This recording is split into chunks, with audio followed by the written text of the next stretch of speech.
this, this enormous structures that were very common in Spain at that time, the windmills, in order to process seeds and other food.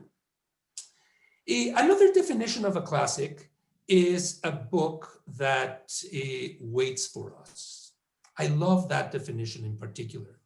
It is a book that is patient, a book that will sit on the shelf for longer than a contemporary book, and that it waits for us in that it will be sitting and kind of infiltrating itself into the back of our minds. Here I am, Jane Eyre, or here I am, Pride and Prejudice, or here I am, Leaves of Grass, or Hamlet, or Beowulf, waiting for you whenever you're ready for the energy, the time, the capacity, the frame of mind to open me. And when and if you do, I will surrender my treasures to you.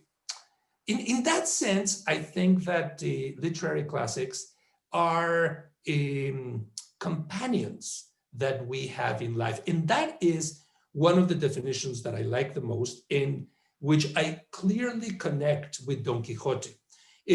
I am a reader of Don Quixote that started, it was initiated in the book when I was only 17. My father, who was a very literate man, told me that if I dreamed as I did then in becoming a writer one day, that I needed to read this book, and said to me, here it is, Ilan, read this copy and it will make you wiser. I am a father now, I'm also a teacher, and I know the importance of a mentor who gives us a book. I know also how compromising and maybe even challenging it might be for somebody to tell a younger person, you have to read this book. If you don't read it, you are incomplete. You are not, you don't see culture in its entirety. And so the first time that I read the book was out of duty, more than out of pleasure. It felt like a chore. And I don't think that I kind of navigated through it like Don Quixote does through La Mancha, but I plowed through it. It felt like a big iron ball on my foot. And I have to confess to you, as I have confessed to other audiences that I have had in front of me, that I barely finished the book. And I think that although memory doesn't serve me well, happily in this sense, I think that I either burned the book. I have a slight memory that at one point I was so angry that I threw it on a basket can and lit a match and burned it. But that might be a fiction of my imagination. I simply disposed of it and never wanted to see it again. And yet Don Quixote has been patient and has waited for me. At some point in my 30s, I stumbled upon a copy and I started rereading it, and I discovered that it is a really extraordinary book. And then I reread it again upon reaching 40, and now I read it once a year. I have the honor of reading it with students of all kinds. I devote an entire semester with my Amherst College students in large classes to read chapter by chapter, as I am this semester. The two parts of this book, it is made of two parts. I have read it with the incarcerated in different jails. I have read it with high school students. I have read it also with seniors. And one of the enormous rewards that Don Quixote offers is the capacity to be generous to different audiences. That is another definition of a classic. I find that the incarcerated, for instance, look at Don Quixote in a way that is very much defined by their own condition. They see him as a dreamer who wants to visualize what the real world is, because the immediate world in which he sits is too daunting, too dry, too cruel, too uncomfortable. I love reading it with students that are discovering their place in the world and that are themselves dreamers. And this is the perfect manual on how to dream.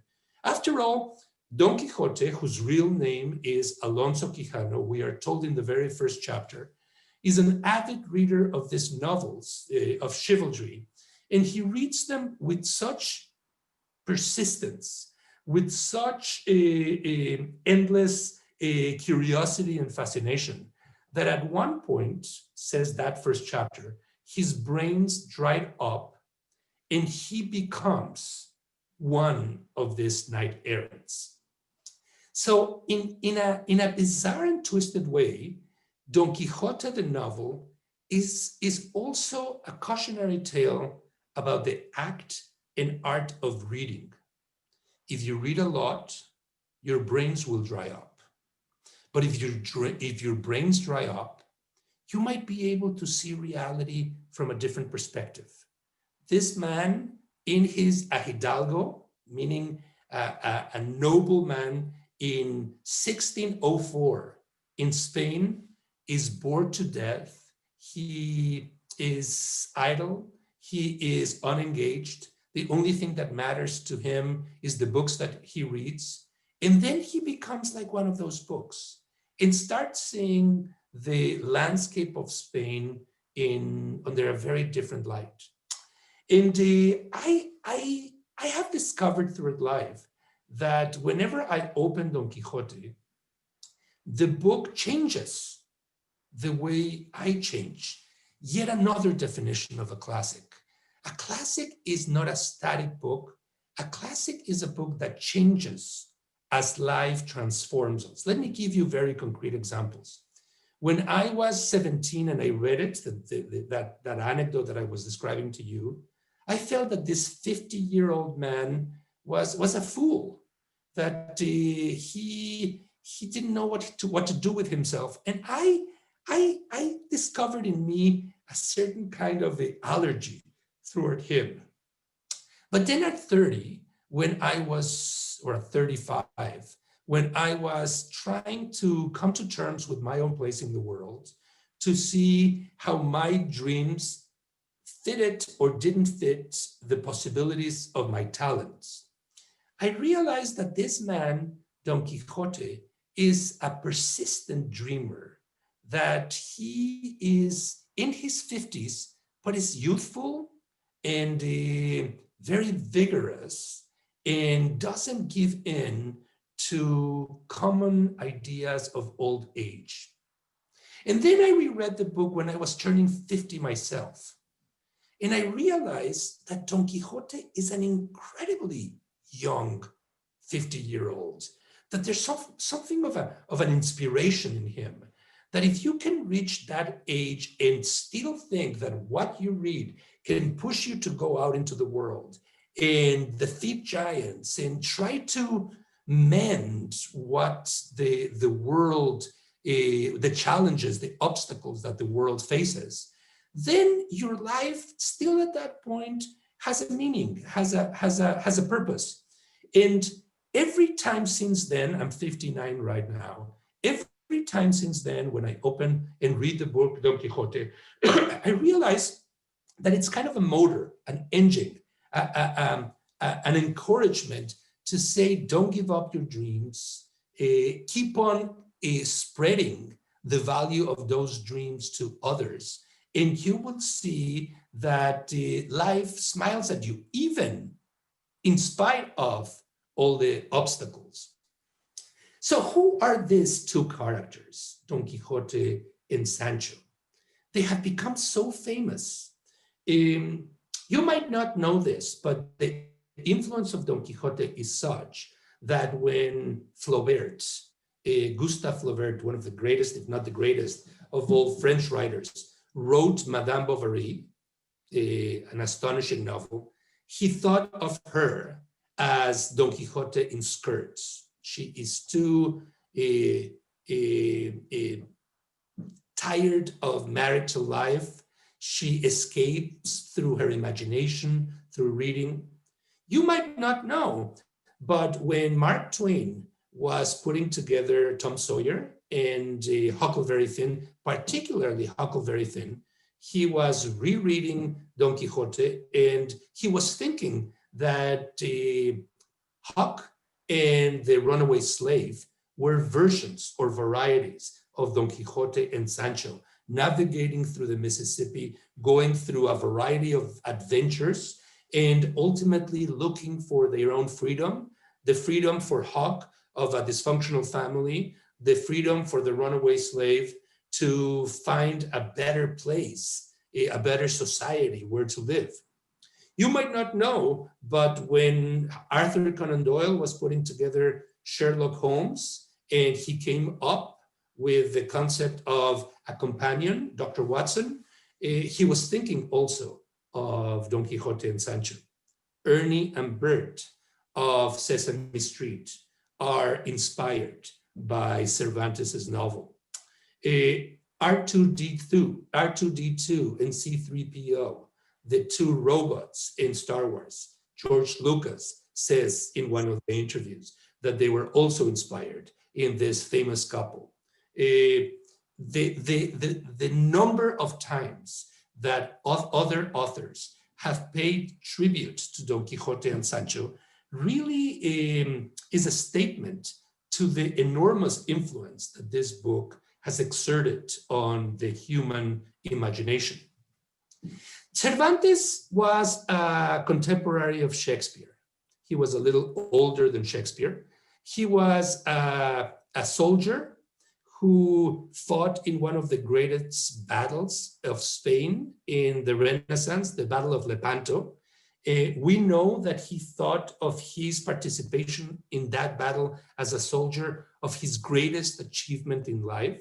We also know that he was injured during the battle and that he lost control, he was maimed, he lost control of his left arm. We know that he spent some time in Italy.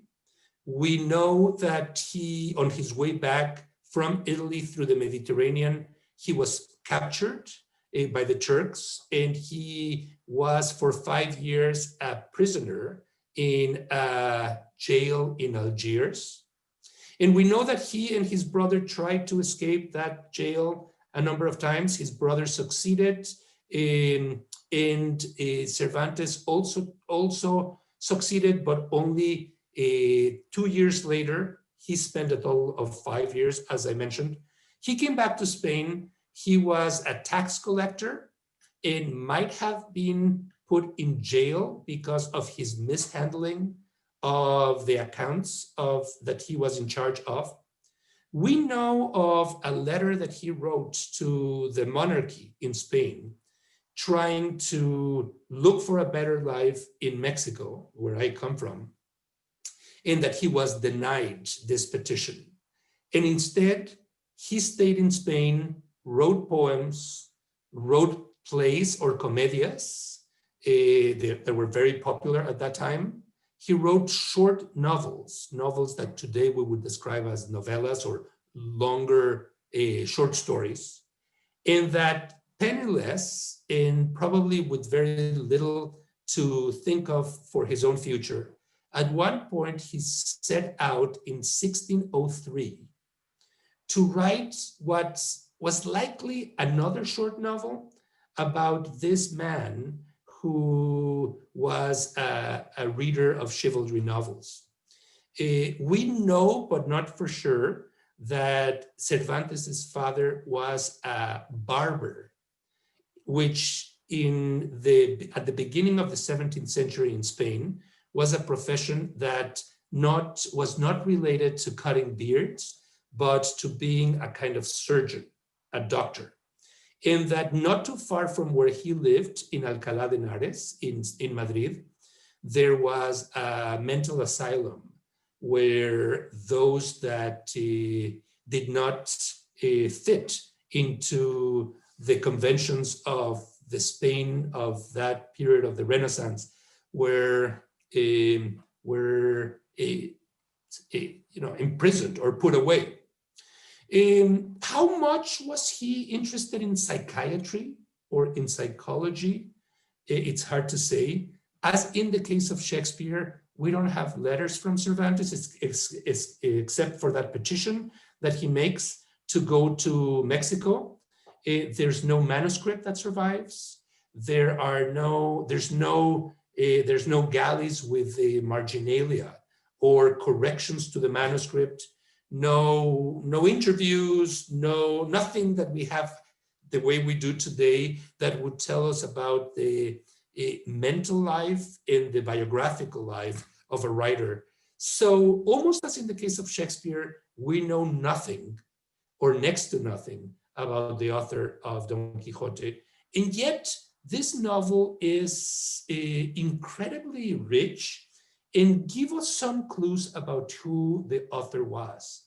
There's one episode in the book that is called The Tale of the Captive, or The Captive's Tale, that deals with a man who is captured by the Turks and spends 5 years in Algiers. He falls in love with a Muslim princess. He runs away with her, and then it comes back to Spain, where the princess or the lady converts to Christianity.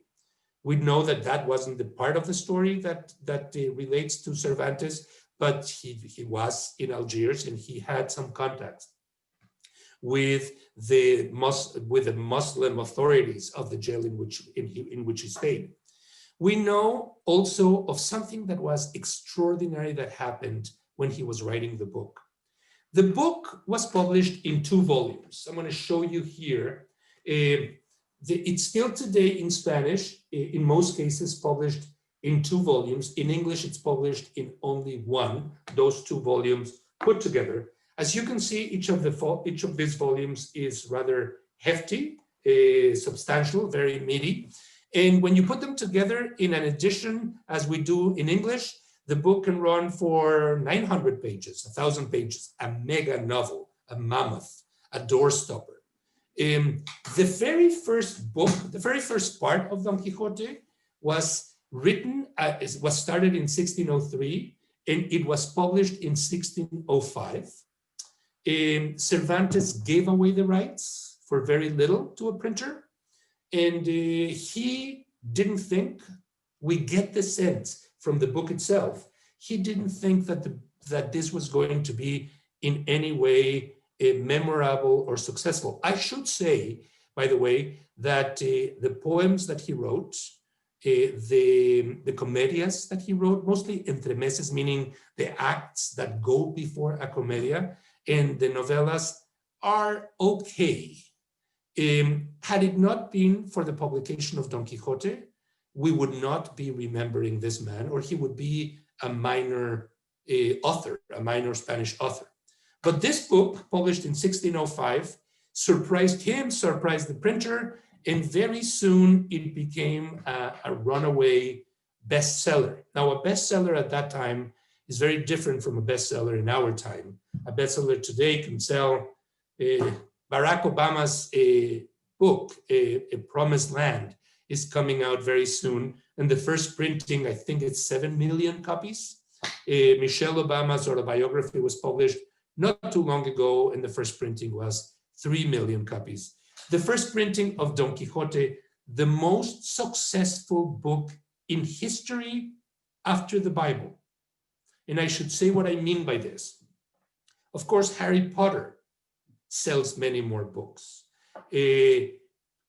Obama sells many more books, but steadily from 1605 to the present, this is the book that after the Bible has sold more copies in scores of languages.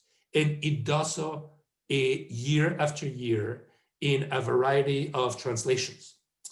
We know that the first printing was only 2,000 copies. That was a bestseller for the time. Remember, in 1605, Spain was in the Renaissance, was a very stratified society. Illiteracy ran rampant. Very few people were able to read. But we know how popular this book was because there were public readers who in plazas, we have news about them, in plazas would read chapters of the book periodically, day after day or week after week, and there would be dozens and hundreds of people that would gather to hear the next chapter. In a way, we could call this as like Dickens did, a serialized novel that was being heard and read out loud by large amounts of people, but it was not serialized as a published book. It was published, the first volume, in its entirety. We know also that though the novel as a literary genre was forbidden in the Americas, in the colonies, by the Spanish Inquisition, because it was considered dangerous for the local population. It could lead those unprepared, unintroduced, or non-sophisticated minds astray. We know that in Mexico and in Peru, the two centers of culture during the colonial period, there were carnivals and parades in which people dressed up like Don Quixote and Sancho and Dulcinea del Toboso, and that the novel circulated in pirate editions in those countries, particularly Mexico and Peru. So this tells us of how popular this book was. About a year or two after the publication of the first book, and because Cervantes left the end of this first part open, people started to clamor to urge him to write a second part. At that time, the chivalry novels were often in many parts, like Harry Potter. It came out in 7 different episodes or volumes. And so it wasn't unexpected that Amadis de Gaul or Tirant Leblanc, those were other chivalry characters that appeared in the chivalry literature of the time, would have another sequel and yet another sequel and another. And so people started to pressure Cervantes to write a sequel. He was not taking this very seriously. At least we get the impression from the second part that he wasn't taking it very seriously. And he took advantage of that period to write other plays, to write a book-long poem, to write more poetry, until he sat down in around 1612 to write, at the end of 1612, to write the second part.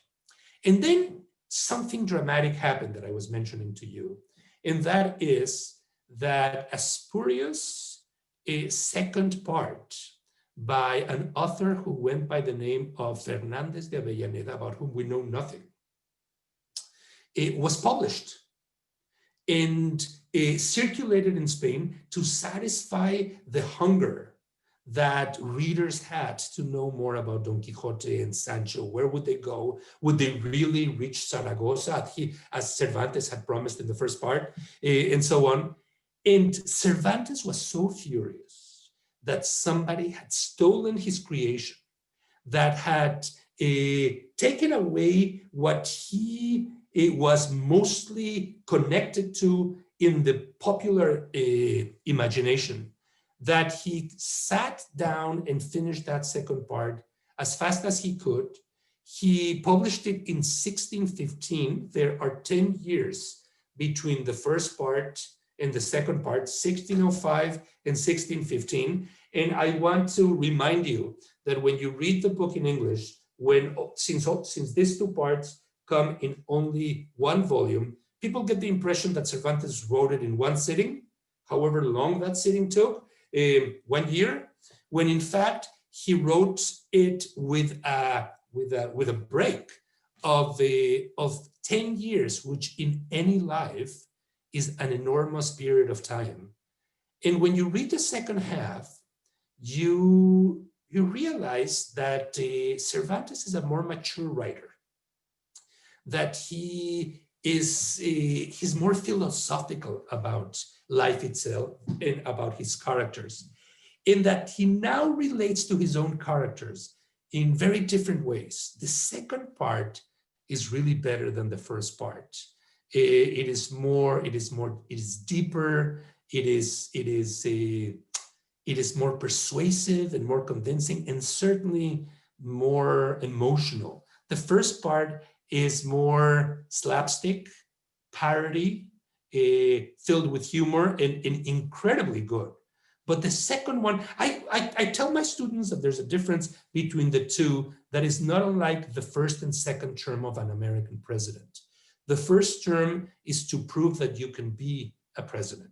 And the second term is to show a posterity, to show the history books what type of president you were. That's the difference also in between these two. The second part is for the ages. Cervantes knew that this book could reach not only his contemporaries, but I'm sure he hoped many readers into the future. And he was betting on that kind of audience. And we know all this, my friends, because in the second part, at one point, Don Quixote and Sancho start hearing from other characters in the book that the spurious second half has been circulating. And they, the real Don Quixote and Sancho, keep on being compared to the Don Quixote and Sancho of the Fernández de Avellaneda version. And they themselves get furious, saying, that's not us. We are A, B, and C, and not D, E, and F. And thus, they become conscious of their literary character condition. They know that they are also artifacts, puppets in a narrative that other people read. I want to say two or three things that I want to kind of connect you to in order to prove my point now that this is more than a novel. This is a manual on how to live life. Let me make that argument by telling you that this is considered the first modern novel. There are other novels before this one, including the short novels that Cervantes was writing. But this is the first modern novel because it is a novel in which the characters are modern. What do I mean by that? They change. The Don Quixote at the beginning of part one is not the Don Quixote at the end of part two. He undergoes two types of transformations.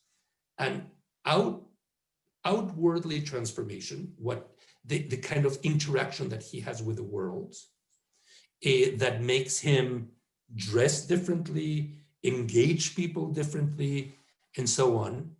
But more importantly, he goes through an inward transformation. He realizes that other people are calling him a fool, and he wants to remain connected with his dreams. He doesn't want to be a fool, but he's ready to take the bullying from others in order to achieve his dream. And as you advance in the book, you realize that he is taking stock of everything that is happening to him and mutating the way we modern people conceive of life. We are not the same on Monday than on Tuesday or Wednesday or Thursday or Friday. We are not the same from childhood to adolescence to adulthood, although there are permanent features in our character. There's also a lot of room for mobility. The difference between the characters of the Bible, for instance, or Beowulf, or the characters of Canterbury Tales, is that they are mostly static characters. The character of Abraham, for instance, in the Bible, who moves from one place to another, encouraged by the character of God, Lech Lecha, is a character we know mostly by his reactions to what God tells him or to what he tells his wife and others. But we don't see his inner life. And in Don Quixote, Cervantes figured out a way to allow the main character to show his inner life through two things. The first one is a constant dialogue.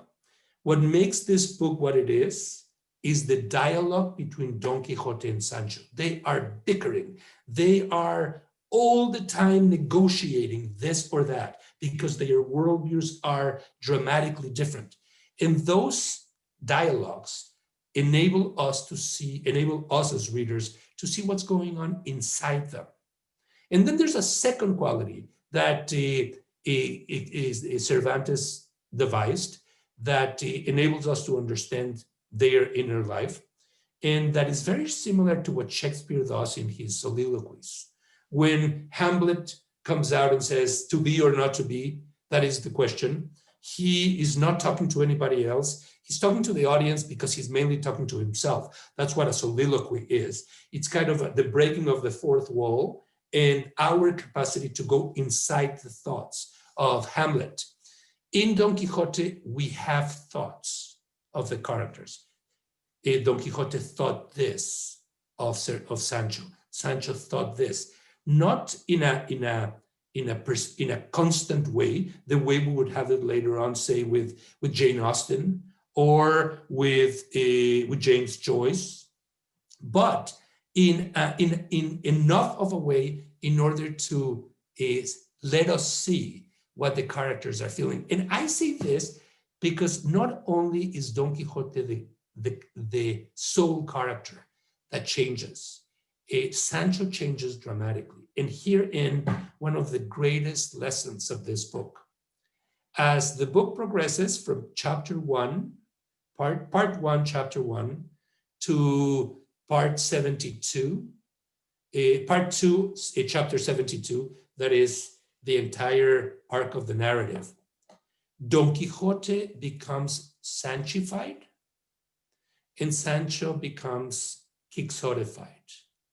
Like a good married couple, or like a good friendship, which could be the same, they really start to be like each other.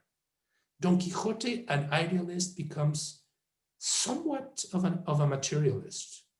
And Sancho, a materialist, becomes more and more interested in the idealistic view of life. And so you really have a very deep transformation between the two. All this to tell you that this is the greatest book about friendship, the friendship of two men. It is not a homoerotic friendship. They are surely interested in companionship. They sometimes get annoyed at each other. They laugh at each other. But having started in a relationship that was purely fiduciary, Don Quixote promised some money as payment, salary to Sancho, and Sancho keeps on waiting for that promise, and another promise that Don Quixote makes, which is that at one point he is going to name him the governor of an island. The fact is that as the story progresses, that relationship changes, and they simply enjoy their relationship very much. And to such a point that by the very end of the book, when Don Quixote, and I'm not spoiling it for you, everybody knows this, Don Quixote is in his deathbed. Sancho, who has been telling him time and again, you are a fool, these were not windmills, there are no enchanters, there are no giants, the world is what it is. Instead of saying that, Sancho tells Don Quixote, don't die. Please keep on thinking about the world full of enchanters and giants and bewitchments. We need you. We need dreamers like you. Please don't leave us.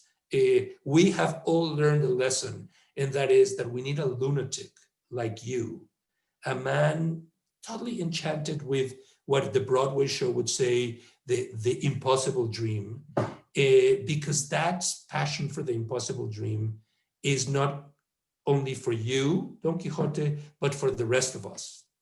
It is not surprising to me that when Nelson Mandela was sitting in his cell in South Africa resisting apartheid, he was dreaming the impossible dream by reading Don Quixote. It is not surprising to me that Che Guevara loved Don Quixote. It is not surprising to me, my friends, that in his deathbed, Jefferson had a copy of Don Quixote, and that George Washington loved the book and thought that what would make America truly remarkable was that we could all be quixotic in some way. You know, many authors that are very successful might donate their name to language and culture and turn it into an adjective. Think Kafkaesque, think Shakespearean, think Hemingway-esque. But there are very, very few characters that donate their name to become adjectives. There are some, but we don't say Hamletian or Macbethian or Kinglerian, but we say quixotic. And here is another point of what makes a book a classic.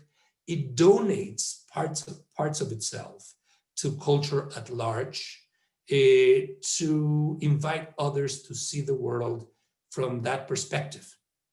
I'm coming to the end of my talk, and I want to tell you 2 or 3 more things by relating them to another definition of a classic. I would say that a classic is a book that has the capacity to create a nation or a collectivity or a culture or a society. You might tell me, Ilan, you're wrong. It's a society that creates the book. It's the culture that creates the book. And yes, you're right. But that is, to me, far less interesting than seeing it the other way around. I think it is the book that creates, the Bible that creates the Jewish people or Western civilization. I think that it is Shakespeare that creates the way the British will look at the world in a very peculiar way. And I think that it is Don Quixote that has created the Hispanic world the way it is. And maybe if I can be allowed to be a bit more daring, I think Don Quixote has made us all human in a very essential way. It is a book that tells us that when you give up your dreams, you're giving up the most important aspect of yourself, and that your dreams are the engine that keeps you moving. That the relationship between dreams and reality is more than the relationship than of being asleep and being awake. You can dream while being awake, and those dreams are actually the raison d'être, the reason of existence that will make you be who you are. When I ask my students what they want to be when they grow up, well, that is a dream. The dream of wanting to be someone, the dream of convincing yourself that you're going to be a lawyer or a doctor or a dentist or a plumber or simply a reader. When you ask a nation to vote, you are asking it to dream of the next 4 years or the next generation or its entire future. And a book like Don Quixote invites us to dream, invites us to think of the future as something that is attainable, and invites us to be courageous, to face the obstacles that future might pose. You know, the book was written at a time in Spain when Spain was fiscally very responsible and probably even worse, incredibly cruel. It is the time 100 years after the expulsion of the Jews and of the Muslims, where it tried to homogenize itself around one single religion, Catholicism, and at the same time it went across the Atlantic and tried to evangelize all the native population by destroying the cultures that existed in those landscapes. I find the book incredibly ironic in its connection to Spain. It is the most Spanish of all books. In fact, Spain has turned it into a kind of tourist destination. You arrive in the Barajas airport in Madrid, and the very first thing you see is a drawing of that made by Picasso beautifully in black and white of Don Quixote and Sancho. Salvador Dali, Buñuel. There are so many statues, so many streets, so many editions, so much about Don Quixote in Spain. And yet, my friends, I think this is one of the most anti-Spanish books, if not the most anti-Spanish book ever written. If you read it seriously, you will see the very, very convincing critique that Cervantes makes of Spain as a cruel, vicious, bullying place where dreamers are constantly being put down. And it is not accidental that in very different and difficult moments in the history of Spain, its intellectuals have said that in order to move into the future, Spain has to look deeper into its past and find its Don Quixote in order to overcome the obstacles. For instance, in 1898, in the Spanish-American War between Spain and the United States for Puerto Rico and Cuba and the Philippines, the devastation that meant, the ultimate collapse of the Spanish Empire, many intellectuals in Spain, like Unamuno, Ortega y Gasset, who was younger, were saying the only way to recover for Spain was to reach back to Don Quixote and become more quixotic. This is also a culture that on occasion repeats that the novel is extraordinary, but Cervantes is less so. There is just as there is in English, this in British and American culture, this sense that Shakespeare might not have existed, that somebody concocted it. Mark Twain and Sigmund Freud both belong to that tradition of doubters. In Spain, there is an ongoing tradition of thinking that Cervantes was unworthy of the novel that he wrote. I don't subscribe to this tradition, but I can tell you that I don't think that Cervantes was a great writer. In fact, I think that Don Quixote is a beautifully imperfect book. It is clumsy in parts. The author seems on automatic on a number of episodes. For instance, at one point, the wife of Sancho Panza has one name, then the narrator forgets about it and calls her something totally different. There are typos and mistakes about ages, about the age of characters. I don't think that Cervantes was a great stylist, but I think that Cervantes was a great imaginator. He had a great fantasy. And that shows in the way the entire book is put together. I want to say one more thing before I finish. Well, let me round this thought up a little bit. Another definition of a classic, just based on what I said, is an imperfect book that posterity makes perfect. I think that when you read Crime and Punishment, or when you read The Sun Also Rises, you can forget about some of their inconsistencies, but all of them have them.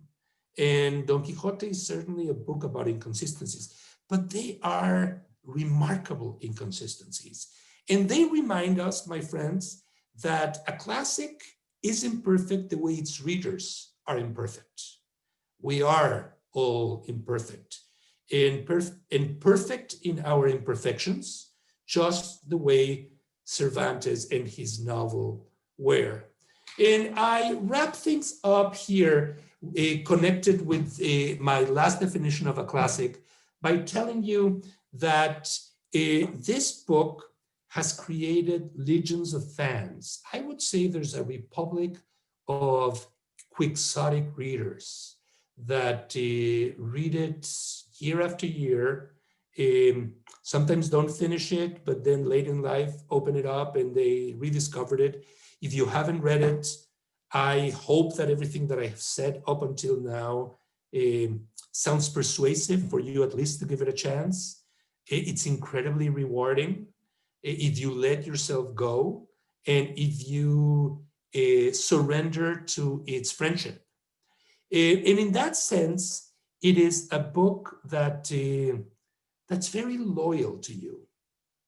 You know, there is no work of literature that has been translated more of literature. I'm not talking about the Bible. In English alone, there are 22 complete English translations. It's an enormous amount. And that means that there are more varieties of Don Quixote in English than in Spanish. In Spanish, we only have one.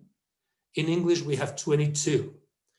Out of those 22, 5 are Americans, all the other ones are British, and only one is a woman, Edith Grossman.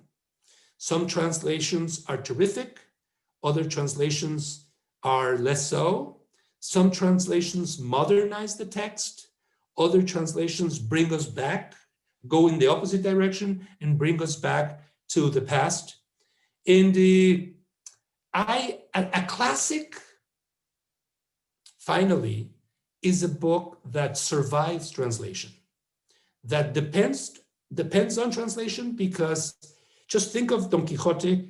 I don't have any real statistics, although God knows I've tried to get them. I would assume that 9 out of every 10 readers that read the book read it in a language other than Spanish. That is, they read it in translation. That is, if Robert Frost was right, they read it with a loss, something not fully there. There's a moment in Don Quixote, in the second part, where Don Quixote and Sancho enter a print shop. It's kind of like a bookstore, and they look at books that are in translation. And Sancho asks Don Quixote, what's the difference between reading a book in translation and reading it in the original? And Don Quixote says something remarkable. He says that reading a book in translation is like looking at a Flemish tapestry from the back. You see silhouettes, but you don't see the coutures, the real edges and the colors. And if this is true, that means that 9 out of 10 readers are approaching this book by seeing it as a Flemish tapestry. There's a famous Jewish Hebrew poet, Chaim Nachman Bialik, who said something similar. Reading a book in translation is like kissing a bride through a veil. The kiss takes place, but there's something in between. I love the fact that within the book, at one point, the narrator is in Toledo, central Spain, and he hears that some books are on sale, and he arrives to one of those stands where he hears somebody reading Don Quixote in Arabic. And he asks if that is the story of Don Quixote, and he is told that it is. And then he hires that reader to translate the book into Spanish, and he tells us that actually the book that we're reading is not his creation, that it is a translation from the Arabic that this man did, which is, if you put it in the context of minorities in Spain, It's like saying that the authors of the Constitution in the United States or of Leaves of Grass are the Native Americans or the Mexicans, which at various moments in American history had been, if they aren't still, abused, targeted, and undermined. Last thing, I'm kind of advancing this question because it often comes in the Q&A. Was Cervantes Jewish? There's no proof that Cervantes was Jewish, but there are some indications that he was a new Christian, that is, a descendant from a family that might have converted to Catholicism 1, 2, or 3 generations ago. And if you ask me, I believe that the very beginning of Don Quixote, in a place of La Mancha, of which name I don't want to remember, en un lugar de La Mancha, de cuyo nombre no quiero acordarme, vivía no hace mucho tiempo, un hidalgo, etc., might be a reference to not wanting to point at origins, trying to be deliberately elusive, which is something that crypto-Jews, conversos, new Christians often engaged in order to hide their origins.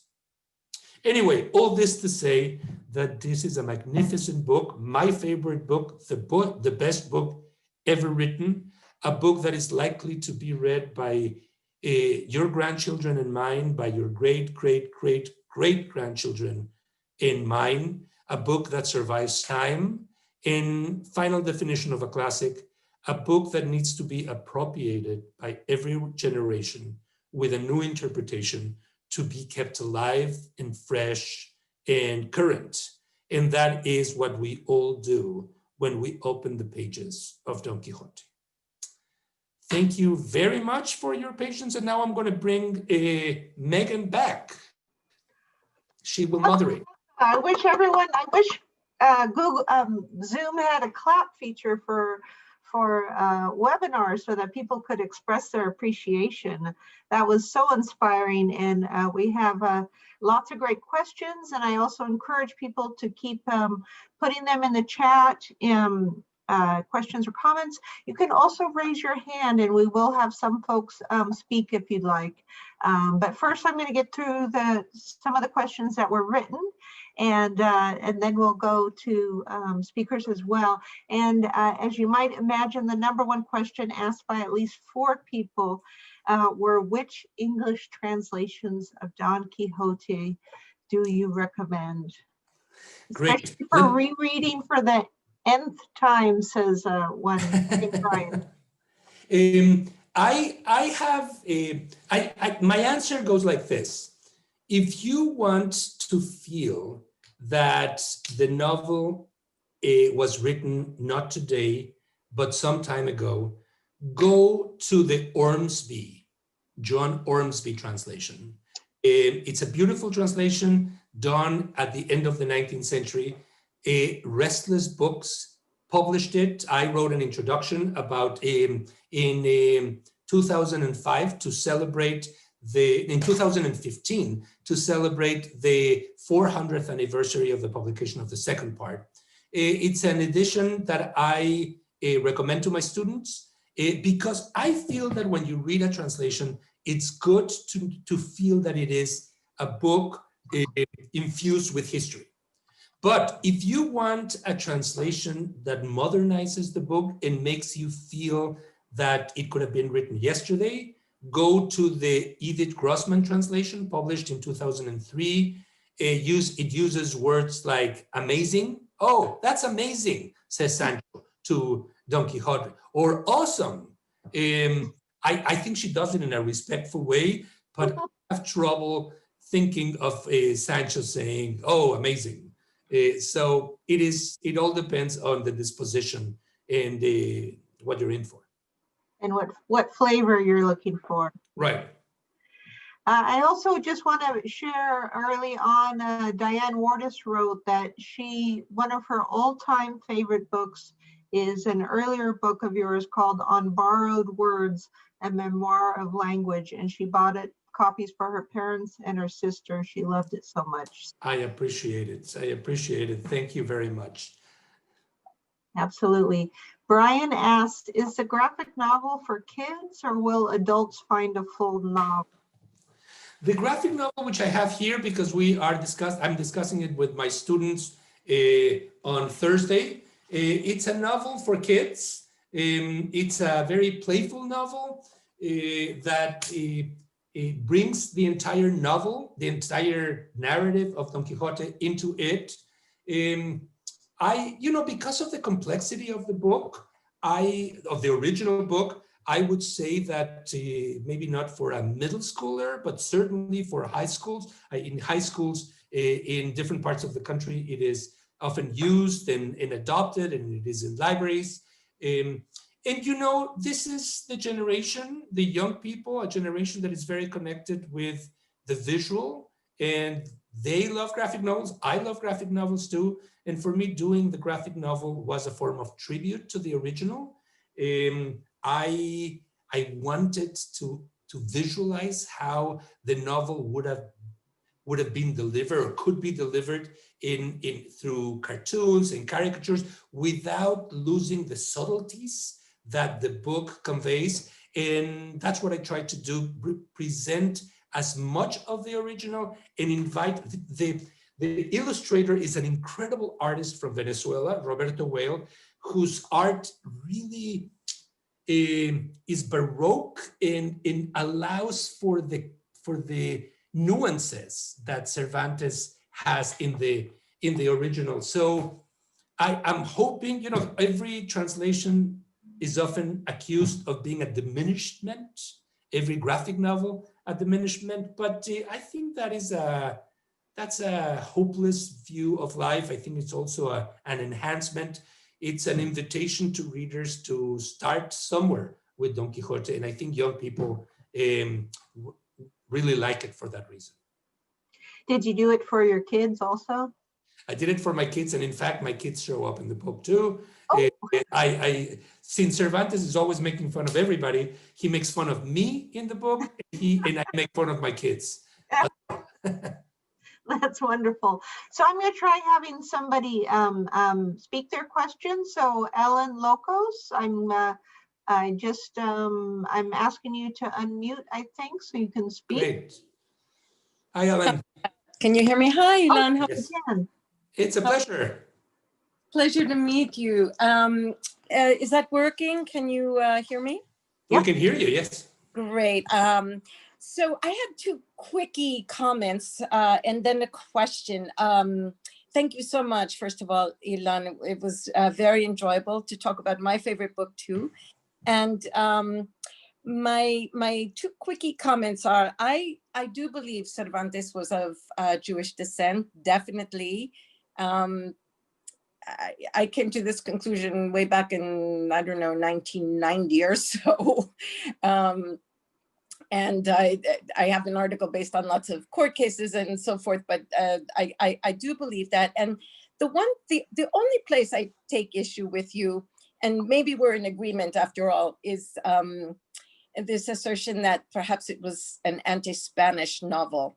I like to think of it differently. I like to think of it much more as Cervantes being the humanist that he always was, and criticizing those aspects of Spain that were so deleterious to the country, and perhaps calling for a period when there was much more unity.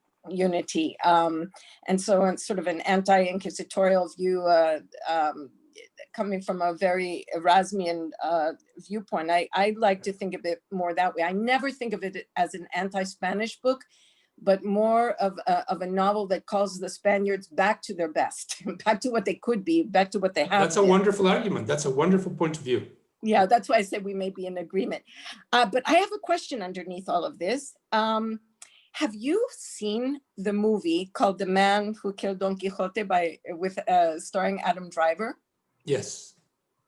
I'm very curious what you thought. Ouch. Oh, I don't know. I can tell you, Ellen, that I'll tell you, I don't know if you want to hear all this, but just as Macbeth is a is a play that seems to come with a curse, and the actors prefer not to even utter the title of the play in order to be struck by lightning as they are rehearsing. As you know, the history of all the movies and movie adaptations that have been made of Don Quixote is in itself a labyrinthine and sometimes something of a curse as well. Orson Welles couldn't finish his version. There are other versions where the main character dies, the main actor dies, etc.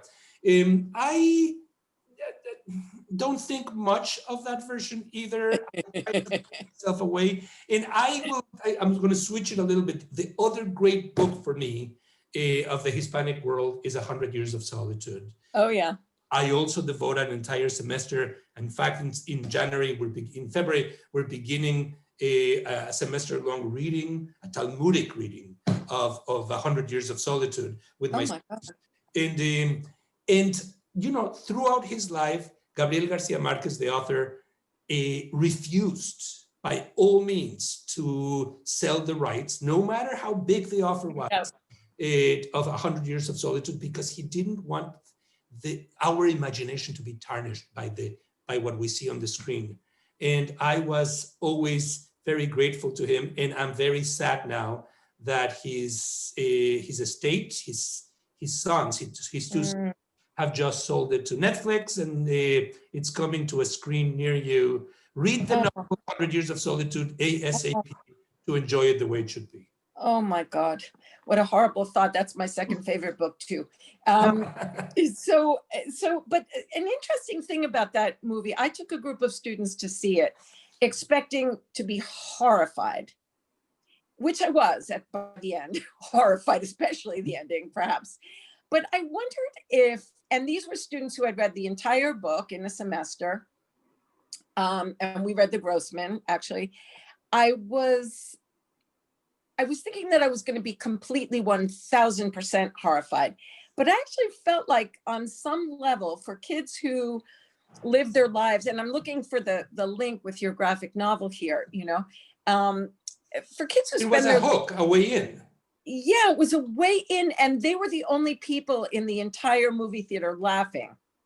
Yes. Because they got the jokes. And that's wonderful. That's good enough. Yeah, I think anything that would make our students be more passionate about the readings and about it's worth, even if we're old and dusty, let them enjoy a little bit. And I felt like you got into the meta aspects of the novel too. And with that, I'll sign off and say thank you very much, Ilan. Thank you. Thank you, Ellen. I have a few more written questions and then another person with their hands up. Wendy Robbins writes, was it possible that Cervantes knew of the writings of Thomas Nash and Thomas Dekker? Dekker's prose fiction, A Knight's Conjuring, written in 1607, combines satire, travel, actually an imaginary journey describing contemporary English life and the human struggle. I never thought of this possibility until now. Well, first let me comment on how remarkable your audience is. Yeah. God, I wish that every time I gave a lecture on Don Quixote, these were the type of questions that came up. My answer to you, dear friend, is that there were many more translations going from Spanish into English than from English into Spanish. What was translated mostly in Spain at the time were Latin and Greek authors, and there were also works by chivalry novels, poetry from France, but not so much from England. There's no references there. The Don Quixote is filled with references to other books, but not to British books. There are Portuguese books, French books, one German book. There are references to many books from Spain. There are references to books that Cervantes himself wrote, but not British. But let me give you a kind of a bonus here. The very first English translation of Don Quixote was into French, but The very first translation was into French, but the very first English translation appeared in 1612. That is even 3 years before the second volume was published. And it circulated in London first as a manuscript by Shelton, and then it was published. Shelton in the introduction says that he translated this book in 30 days for the pleasure of his friends. I don't know how anybody, even in the age of the internet and of laptops, could translate even a quarter in 30 days. One thing that happened as a result is that Shakespeare read a portion of Shelton's translation. We know now that throughout his later period, Shakespeare collaborated with a number of different authors, as I'm sure the person who asked the question knows, including John Fletcher. And one of the plays that he co-wrote was about Cardenio, a character that appears in Don Quixote. So I'm fascinated by the fact that we called that the age of Shakespeare in England, and in Spain we call it the age of Cervantes. They died the same year, 1616, and for a while it was thought that they died the same day, but the calendars were different for about 10 days. We don't know of any, we don't have any indication that Cervantes read Shakespeare, but we know that Shakespeare read parts of Cervantes. In any event, Cervantes is very Shakespearean and Shakespeare is very Cervantian. It is not surprising to me that Hamlet and Don Quixote were written more or less at the same time, between 1598 and 1603, 04, the age when imagining somebody who is losing his mind, who is plotting a murder and trying to take revenge, or a knight that wants to convince the world that his dreams are the true ones. It kind of coincides. There's a lot between Don Quixote and Hamlet that there's empathy and synergy between the two. Wow, wonderful. Thank you. So, and thank you for your kind words about OLLI members and friends. I agree, they're amazing. Superb. But they think you're amazing too. I just want to read a few of the comments. Mel Bergstein says, outstanding lecture. Susan Dworkin, who actually gave the most recent Distinguished Speaker lecture, says, fabulous lecture. Thank you, OLLI and Professor I appreciate it Stevens. very much. Charlotte says, this has been the best presentation of literature I have heard. Thank you so much. Oh my God, thank you. Thank you. And the ultimate compliment, Chalice Mitchell says, I will definitely read the whole thing now. All right, mission accomplished. And we have a great literature question. Let's see, where did it go? From Jill Rabinoff. I have read that Murasaki Shikibu's Tale of Genji, written between 1000 and 1012, is widely considered to be the world's first novel. Do you agree, or do you feel there were other novels before that? Well, it all depends, Jill, on what we consider a novel. If a novel is filled with with a cast of the varied characters, maybe even the Bible could be considered a novel. Many of us would be reluctant to call it a novel. I think the Tales of Genji is an incipient version of a novel. There are some novels that were published in Spain and in Portugal in the 16th century that could also be considered forerunners of the modern novel. The Canterbury Tales, of course, is a collection of tales, not interrelated, except for the fact that it's Canterbury and some of the characters show up in various settings. But again, it is less, to me, less important to to pinpoint which is the first novel than to study what makes a novel click, what makes it engage. And, you know, the novel is the greatest literary form in its capacity to convey anxiety, doubt. It is a novel of democracy because it is loud, messy, filled with voices. And it is a novel that has accompanied us moderns in all our iterations and vicissitudes. And I think that it might be running out of steam. I'm not a prophet of doom, but people have less and less patience to read long books. People have less interest in sitting and writing long books. The novels tend to be shorter. Of course, there's always a David Foster Wallace that goes kind of all the way in the opposite direction. It remains to be seen how the novel is going to change in the next 100 or 200 years. Every country has its own novelistic tradition.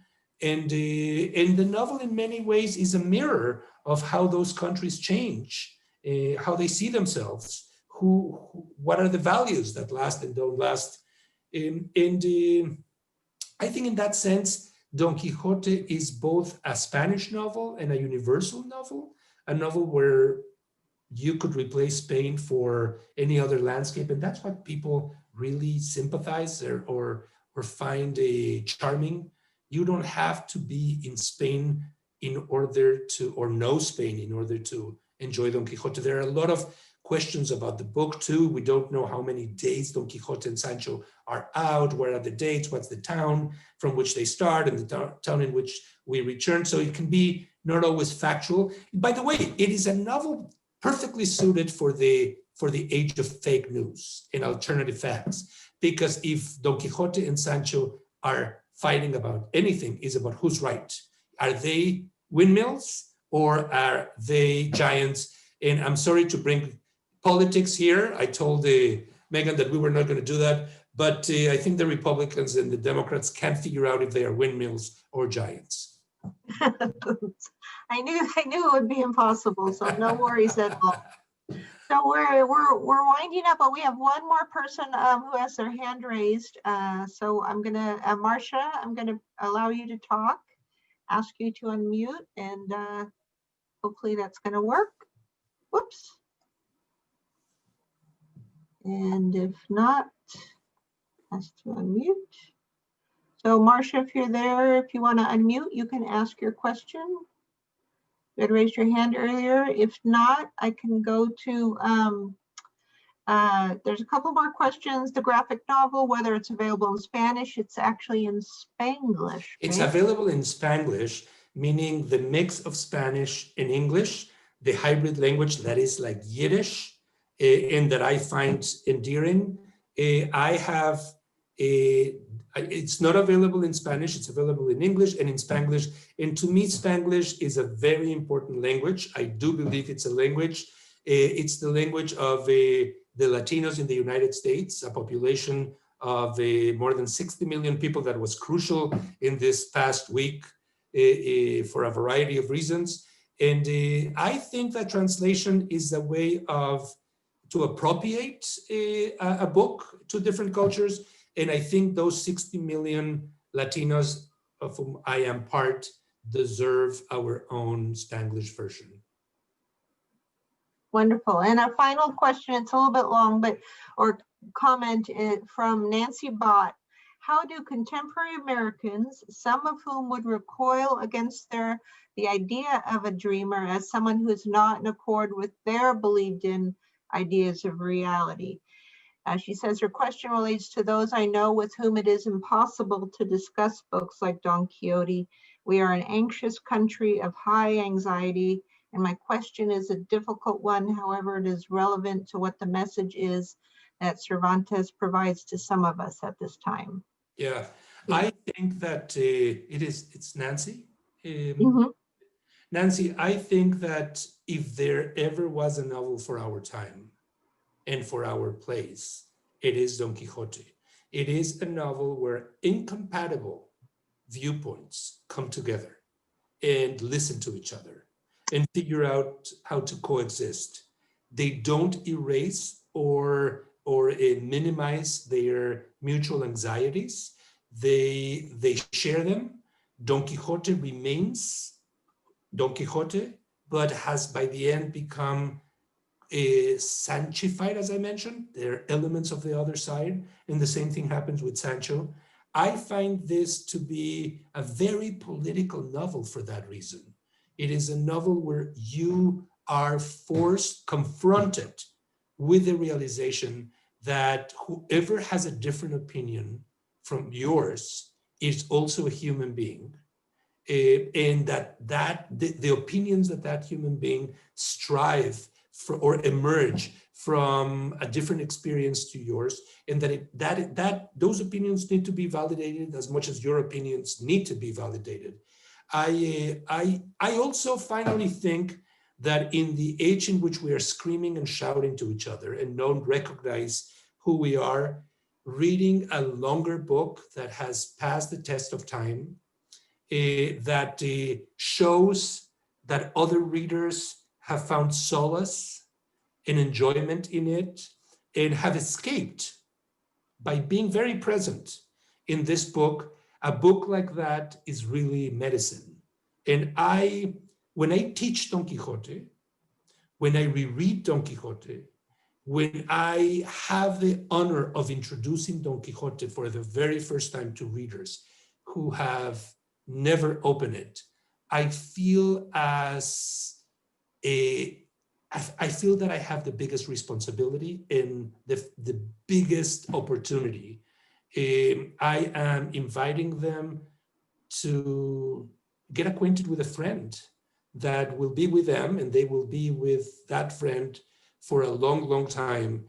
And just the other day, one of my students said to me, "You know, Professor, we've been discussing so many things about Don Quixote, and I was watching something on television. I was thinking, oh, that character has something from Sancho." Another one said to me, "You know, Professor, the other day I was in the middle of an exam and I was incredibly nervous, and I thought of something Don Quixote said to Sancho that really calmed me down." And I said to myself, I can't tell them, but both of them get an A. That is wonderful. Thank you so much. Thank you for sharing your knowledge and insight and viewpoint. And I know everyone here joins me. I'm sorry we didn't get to all the questions, but have a wonderful evening, and we hope you will consider giving us another talk at some point. So my pleasure. Regards to everybody, and read the novel. All righty. Thank you again. Take care. Bye-bye. Bye-bye.